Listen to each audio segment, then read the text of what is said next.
शुरू कर दिया मैंने।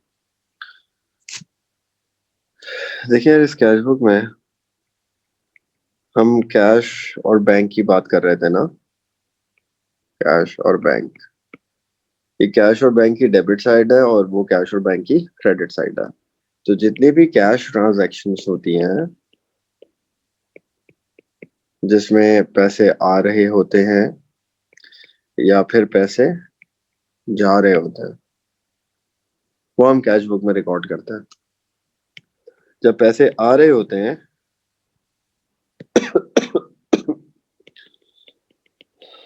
इनफ्लोज होते हैं, वो हम कहाँ लिखते हैं? डेबिट पे। और जितने भी आउटफ्लोज होते हैं वो हम कहाँ लिखते हैं? क्रेडिट पे।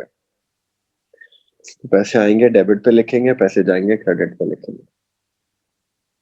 अब जैसे ब्रॉड डाउन आपको दिया हुआ होगा डेट के साथ, वो लिखेंगे सबसे पहले। ये हम कर चुके हैं, इसके सवाल भी आप अच्छी खासी कर चुके हैं, बस एक ओवरव्यू दे रहा हूँ।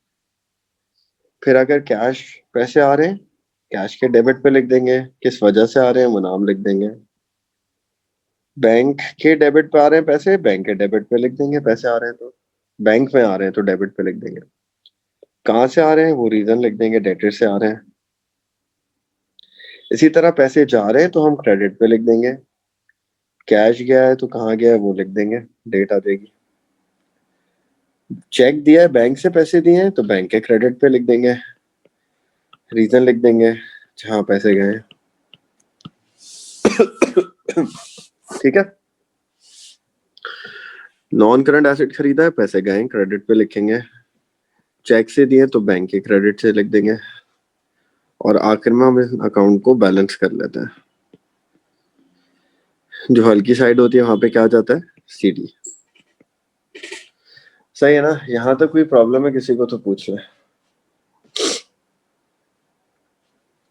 उसके बाद यहाँ तक कोई मसला है किसी को हैंड रेस करके पूछ ले प्लीज। यार मैं थोड़ा स्लो स्लो पढ़ाऊंगा आप लोगों को, ठीक है ना? तबीयत थोड़ी सी खराब है मेरी। यहाँ तो कोई क्वेश्चन है किसी का तो पूछ ले।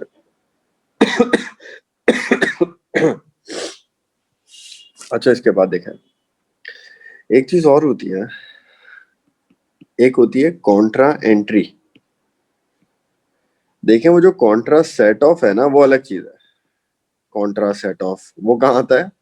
वो एसएलसी और पीएलसी में, वो एक अलग चीज है, उसकी मैं बात नहीं कर रहा। कैश बुक में क्या होती है? Contra entry. कैश बुक के अंदर कॉन्ट्रा एंट्री हम किसको बोलते हैं? कोई भी ऐसी transaction, any transaction which affects the debit and credit of cash book at the same time is contra entry.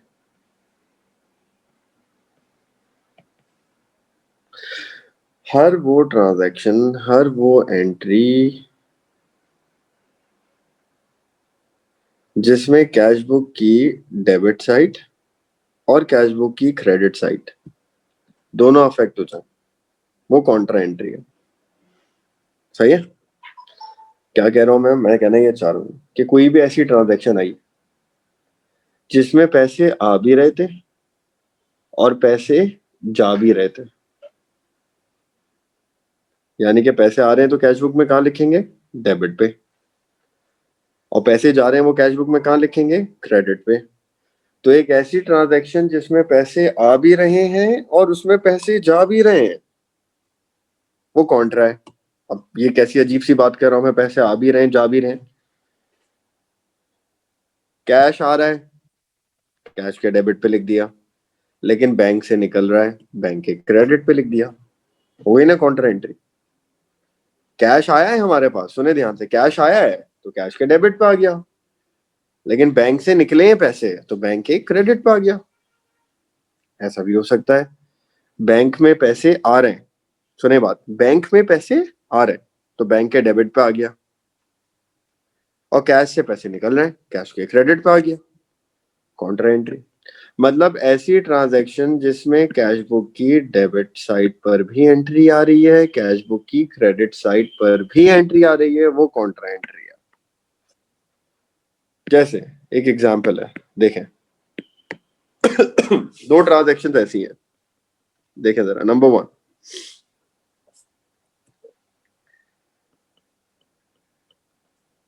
Transferred में एक और transferred 7,000 cash to the bank. अब ये एंट्री है, 7,000 कैश हमने बैंक में जमा करा दिया। Transferred 7,000 cash to the bank, मतलब हमारे हाथ में जो कैश था ना, हाथ में क्या था, कैश, वो हमने बैंक में जमा करा दिया। Transferred 7,000 cash to the bank, cash bank में जमा करा दिया। अब देखिए इसमें दो चीजें इन्वॉल्व हैं। अभी कैश बुक के हिसाब से सोचना छोड़ें, इस ट्रांजैक्शन को देखें गौर से। हमने क्या करा, हमने कैश बैंक में जमा कराया है ना, तो दो चीजें, कैश भी आ रहा है इस ट्रांजैक्शन में, बैंक भी आ रहा है इस ट्रांजैक्शन के अंदर, कैश और बैंक दोनों इन्वॉल्व है। कैश बैंक में गया है, कैश बैंक में गया है, तो अलीना आप बताएं, कैश ज्यादा होगा या कम होगा हमारे पास?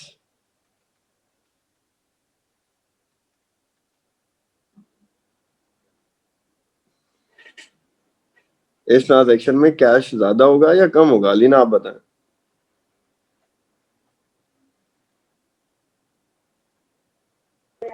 सर इसमें ट्रांसफर हुए तो कैश कम होगा हमारे पास से। शाबाश। और क्या चीज, पैसे किधर जाएंगे?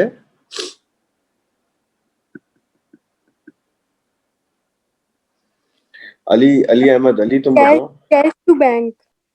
हाँ हाँ हाँ। हाँ शान बताओ। सर कैश कम होगा, कैश क्रेडिट होगा और बैंक डेबिट होगा। शाबाश, बिल्कुल सही है।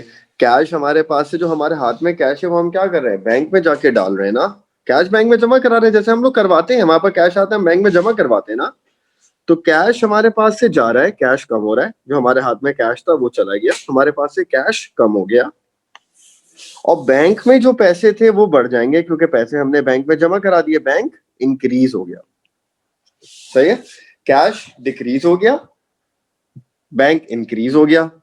अब बैंक में पैसे आ रहे हैं ना, सिर्फ बैंक को फोकस करें, बैंक में पैसे आ रहे हैं ना, तो बैंक डेबिट हो जाएगा। बैंक में पैसे आ रहे हैं, कहां से आए भाई, कैश जमा कराया है, कैश लिख दिया। और कैश हमारे पास से जा रहा है, तो कैश के क्रेडिट पे लिख देंगे। कैश कहाँ गया है, बैंक में जमा कराया है, बैंक का नाम आ गया। इसको हम कॉन्ट्रा एंट्री बोलते हैं। एक ऐसी ट्रांजैक्शन जो कैश बुक के डेबिट पे भी आ गई और कैश बुक के क्रेडिट पे भी आ गई।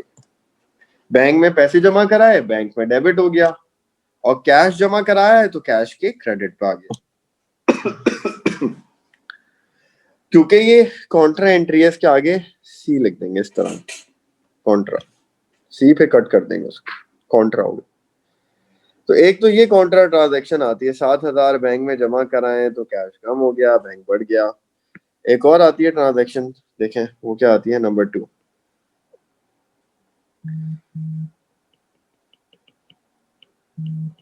विड्रू कैश फॉर, नहीं,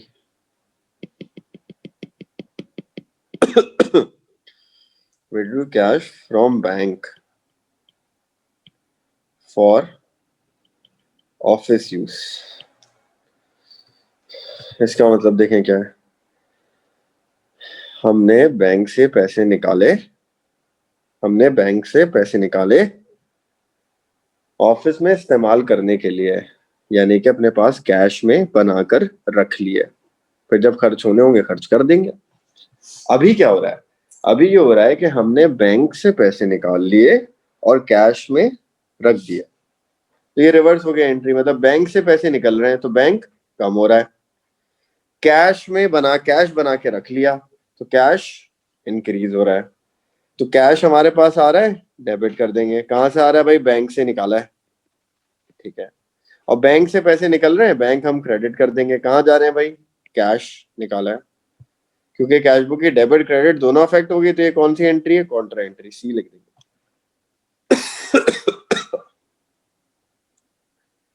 सही है, ये कॉन्ट्रा ट्रांजेक्शन होती हैं जिसमें कैश बुक की डेबिट और क्रेडिट दोनों अफेक्ट हो जाती है। इसमें कोई प्रॉब्लम है किसी को तो पूछ लें यार।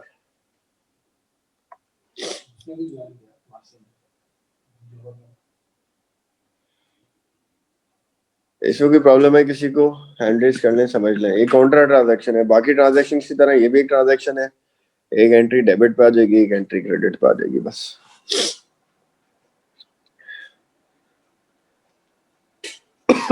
अब देखें यार, एक और देखें कैश बुक। एक चीज और है, एक और तरह की कैश बुक होती है, इसमें एक कॉलम और आता है। वो क्या होती है?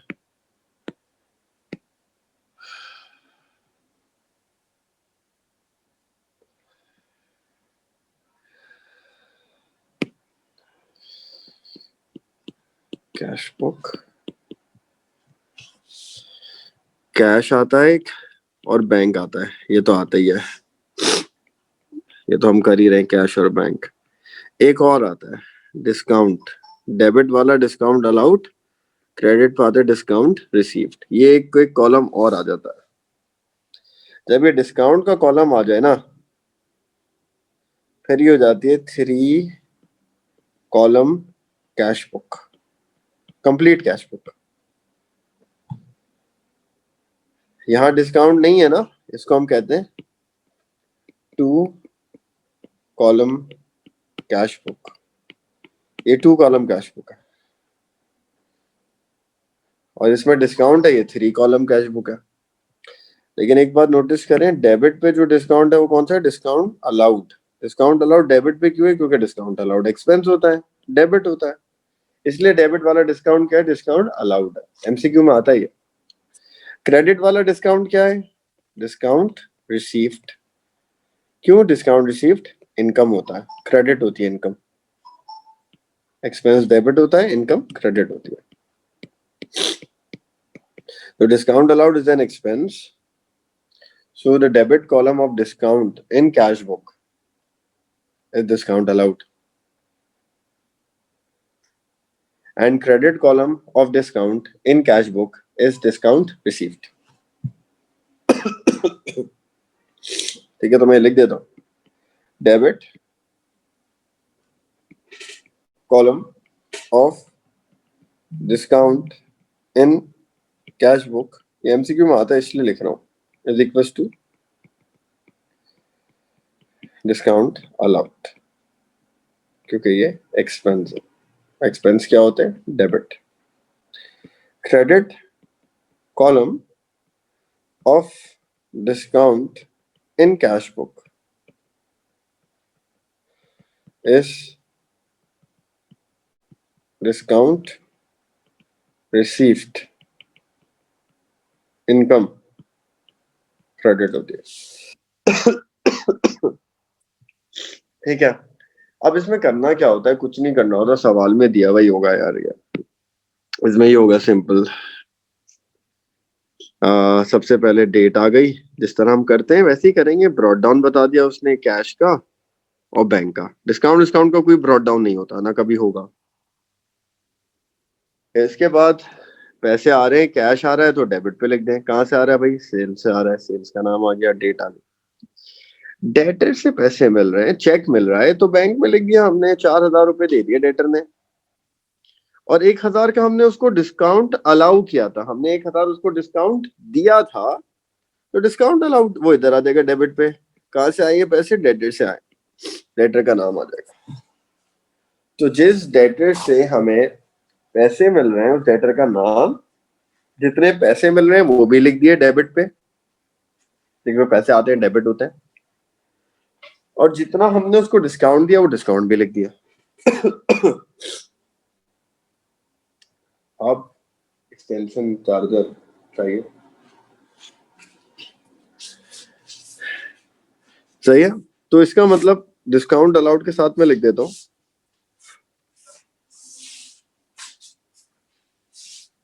पेमेंट एंड चेक रिसीव्ड, जब पैसे मिलेंगे, जब पैसे मिलेंगे तो वहां पे डिस्काउंट अलाउड होगा, यानी कि डेटर से ही कनेक्टेड होगा। यार हमें पैसे कौन देगा? डेटर देगा ना हमें पैसे, और जो बंदा हमें पैसे दे रहा होगा हम उसको डिस्काउंट दे सकते हैं ना। तो डिस्काउंट अलाउड किसको हो गया? डेटर को। इसमें देखो है। और जब हम लोग पेमेंट या चेक पे करेंगे, वहां पर आएगा डिस्काउंट रिसीव्ड, यानी कि किसको पैसे देंगे हम? सप्लायर को, उससे हमें डिस्काउंट रिसीव होगा।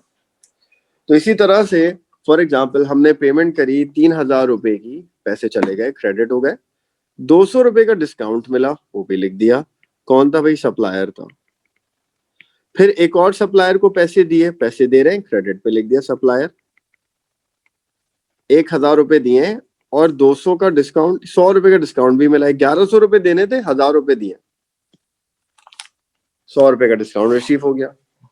इसी तरह एक और डेटर से पैसे मिले हमें, 10,000 रुपए मिलने थे, उसने हमें 8,500 रुपए दे दिए, तो हमारे पास पैसे आ गए बैंक में, 8,500 पैसे आ गए, डेबिट पे लिख दिया। हमने उसको कितना डिस्काउंट ऑफर करा है? 1,500, डिस्काउंट अलाउड लिख दिया, डेटर का नाम आ गया। मतलब मैं कहना ये चाह रहा हूँ, सारी ट्रांजैक्शन जो कैश बुक में होती थी, पैसे आ रहे हैं जा रहे हैं, वो होती रहेंगी, वो वैसी ही होती रहेंगी जैसे होती थी, कोई फर्क नहीं है। पैसे आएंगे डेबिट, पैसे जाएंगे क्रेडिट, वो वैसे ही होंगी। बस 2 कॉलम बन जाएंगे डिस्काउंट के। डेबिट पे डिस्काउंट का एक कॉलम बनेगा, डिस्काउंट अलाउड होगा वो। क्रेडिट पे डिस्काउंट का एक कॉलम बनेगा, डिस्काउंट रिसीव्ड होगा वो। और सिंपल हम ट्रांजैक्शंस और डबल एंट्रीज करते रहेंगे, वो हमें एग्जामिनर बताता रहेगा। जिसमें डिस्काउंट होगा एग्जामिनर बताएगा, हम लिख देंगे डिस्काउंट अलाउड। जिसमें डिस्काउंट रिसीव्ड होगा हम लिख देंगे डिस्काउंट रिसीव्ड। बाकी जिसमें नहीं होगा उसको नॉर्मली सॉल्व कर लेंगे। मतलब डिस्काउंट दिया हुआ होगा, सिंपल है। और आखिर में अकाउंट हम बैलेंस कर लेंगे, जैसे करते हैं सीडीवीडी निकालते हैं। सही है। इसमें कोई क्वेश्चन है तो पूछे, मैं आपको फिर क्वेश्चन कराता हूँ ना एक, फिर उसमें और बेहतर समझ में आ जाएगा डिस्काउंट। यहाँ तक किसी का कोई सवाल है, कोई क्वेश्चन पूछना है किसी को, तो पूछ लें यार।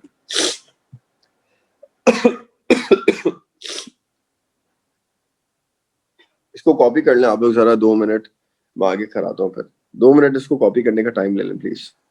अब यार देखेंगे कुछ ट्रांजेक्शन है।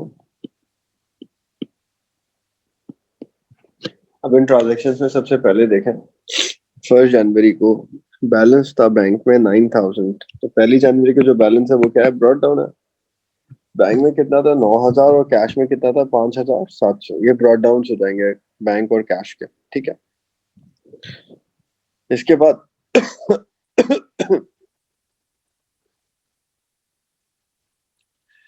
इसके बाद कैश सेल्स हुई है, पैसे आए 15,300, ये पैसे आ रहे हैं। फिर 5 जनवरी को हमने गुड्स खरीदे हैं कैश से, पैसे जाएंगे जब चीजें खरीद रहे हैं। कितना कैश दिया? 3,300, और चेक से दिए 4,200, ये पैसे जाएंगे। इसके बाद received a cheque from debtor, ये डेटर से पैसे मिले। कितने पैसे दिए डेटर ने? 5,600 दिए हैं। और टोटल अमाउंट कितना था डेटर का? 6,000 रुपए था, बाकी डिस्काउंट दे दिया हमने उसको। तो 6,000 के अगेंस्ट हमें 5,600 दिए डेटर ने, बाकी 400 क्या है? Discount allowed. तो 5,600 रुपए आ रहे हैं, पैसे आ रहे हैं बैंक में, हम कहाँ लिखेंगे? डेबिट पे लिखेंगे, नंबर 1। और 400 का डिस्काउंट अलाउड भी लिखेंगे। फिर कैश सेल्स हो रही है 4,300, पैसे आ रहे हैं। फिर एक्सपेंस हम पे कर रहे हैं बाय चेक, बैंक से पे कर रहे हैं। रेंट पे करा है, हीट एंड लाइट पे करा है, जनरल एक्सपेंस पे करा है, ये पैसे जा रहे हैं, क्रेडिट पे लिख देंगे। फिर चेक दे रहे हैं हम सप्लायर को 3,700 रुपए का, 4,000 के बदले। तो फुल सेटलमेंट कितनी है? 4,000, उसके अगेंस्ट हम कितने दे रहे हैं? 3,700 रुपए। तो 300 रुपए का क्या है? डिस्काउंट रिसीव्ड, वो लिखेंगे। और इसके बाद सप्लायर जो है, फिर हम इसको पेमेंट कर रहे हैं, पैसे जा रहे हैं, 1,800 रुपए दे रहे हैं हम इसको, और 200 रुपए का डिस्काउंट मिला है हमें। मतलब 200 का डिस्काउंट मिल गया और फिर 1,800 रुपए दिए। अब इसकी कैश बुक बनानी है 3 कॉलम, यानी कि डिस्काउंट के कॉलम भी आ जाएंगे ना उसके अंदर, तो हम कैश बुक बना लेते हैं इसकी। मैं करवा रहा हूँ ये सवाल।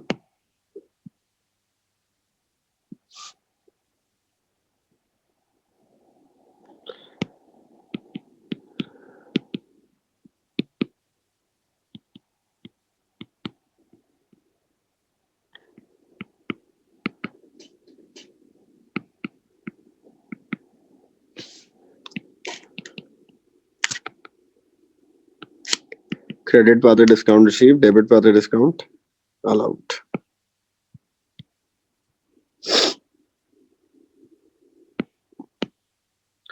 अच्छा, 1 जनवरी डेट थी। सबसे पहले क्या था, बैलेंस ब्रॉट डाउन था। डिस्काउंट का कोई ब्रॉट डाउन नहीं होता। क्या ब्रॉट डाउन था, बैंक में 9,000 थे और कैश में 5,700 थे। तो बैंक हम लिख देते हैं 9,000 और कैश क्या है 5,700। इसके बाद कैश सेल्स हुई है 15,300 की है। कैश सेल का मतलब पैसे आ रहे हैं, डेबिट पे लिख देंगे पैसे आते हैं तो। कहाँ से आए, सेल्स लिख दिया हमने, जो भी डेट है, डेट आप लिख देगा। इसके बाद परचेज करें हमने गुड्स, पैसे जा रहे हैं। कैश से गए 3,300 और चेक से गए 4,200। तो पैसे गए 3,300, कैश क्या है 4,200 बैंक से गए,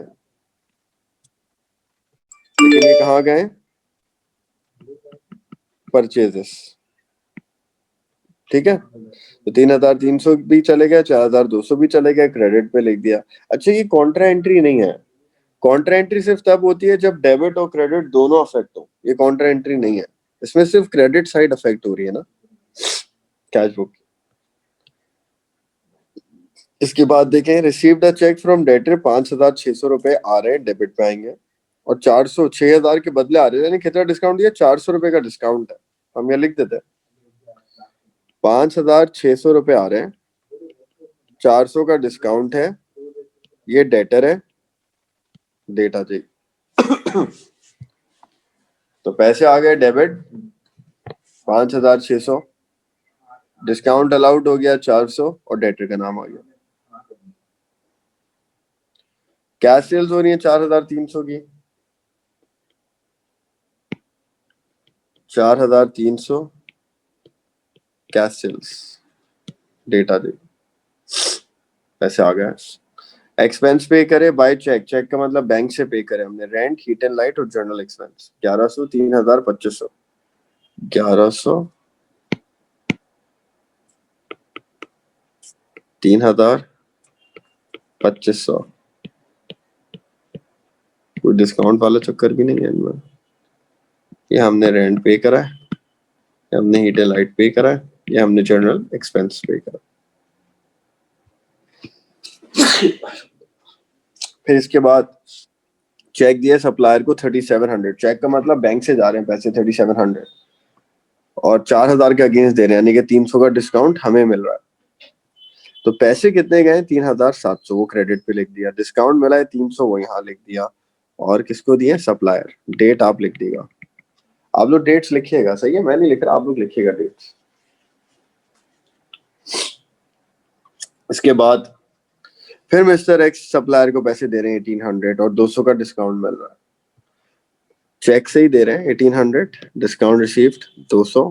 कौन है ये, सप्लायर है, डेट आ जाएगी। अब हम अकाउंट को बैलेंस कर लेते हैं।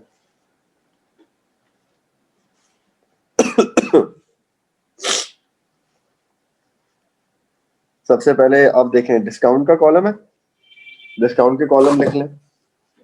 डिस्काउंट के कॉलम बैलेंस नहीं होते हैं, डिस्काउंट को हम टोटल करते हैं, डिस्काउंट बैलेंस नहीं होता। ये बात ध्यान से सुन लीजिएगा। जैसे डेबिट पे डिस्काउंट अलाउड है, कितना है 400, 400 लिख दिया। ये कोई डिस्काउंट नहीं बैलेंस होता, डिस्काउंट के टोटल्स लिख दिए जाते हैं। क्रेडिट पे देखें,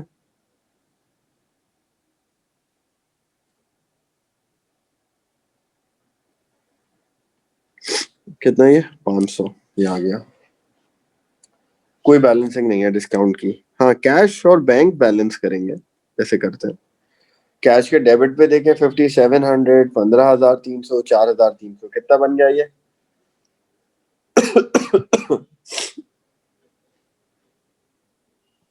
25,300 ज्यादा है ना, तो 25,300 दोनों तरफ आ गया, 3,300 यहाँ पर है, तो 22,000 का कैरेट डाउन आ जाएगा यहाँ पे सीडी।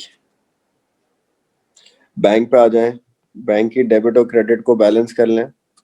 बैंक की डेबिट पे कितना है 9,000 और 5,600, कितना हो गया 14,600। और क्रेडिट पे कितना है 4,200, 1,100, 3,000, 2,500, 3,700 और 1,800। अब डेबिट साइड ही ज्यादा है मेरे ख्याल से, तो देख लें कितना है 5,300, 8,300, 10,800, 13,000, 14,500, 15,500, 16,300। क्रेडिट साइड ज्यादा है, क्रेडिट साइड पे देखिए कितना है 16,300 है, और डेबिट पे कितना है 14,600। तो 16,300 ज्यादा है, तो ये दोनों तरफ आ जाएगा 16,300, 16,300। और इस बार सीडी इस तरफ आ रहा है बैंक का, ये साइड हल्की है बैंक की। यहाँ पे कितना है 14,600 है, तो 16,300 करने के लिए कितना फर्क है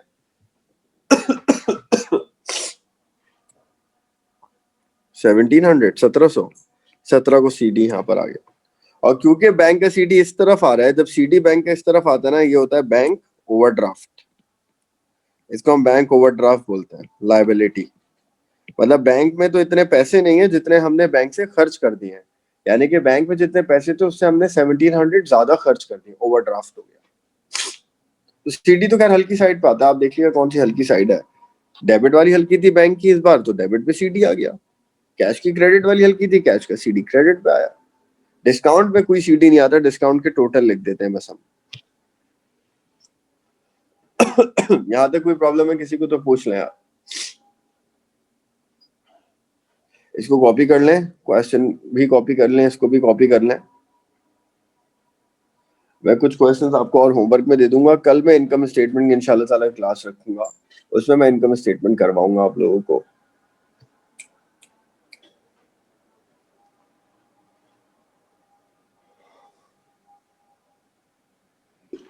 सर ओवरड्राफ्ट लायबिलिटी समझा दें।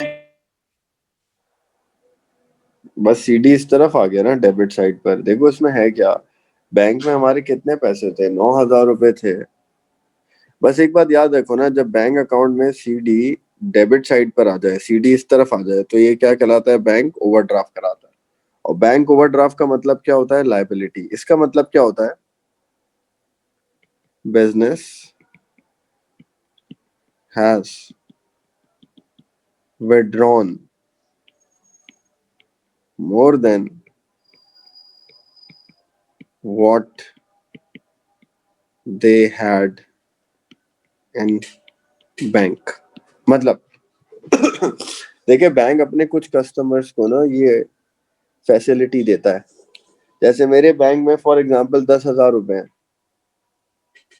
और मैंने निकाल लिए 12,000, तो बैंक ने मुझे अलाउ किया हुआ था, बैंक ने मुझे फैसिलिटी दी हुई थी कि जितने पैसे मेरे बैंक में है ना, मैं उससे ज्यादा निकाल सकता हूँ।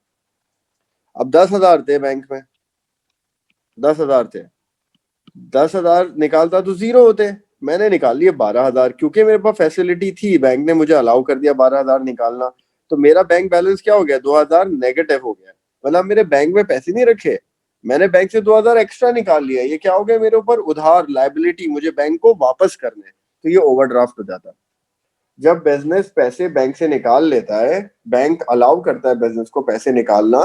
कितने पैसे निकालना, जितने बैंक में है उससे ज्यादा पैसे निकालना अलाउ करता है, तो वो बैंक ओवरड्राफ्ट हो जाता है। सही है, आप लोग इसको कॉपी कर लें, फिर मैं क्वेश्चन आप लोगों को भेज रहा हूँ इसके कैश बुक के।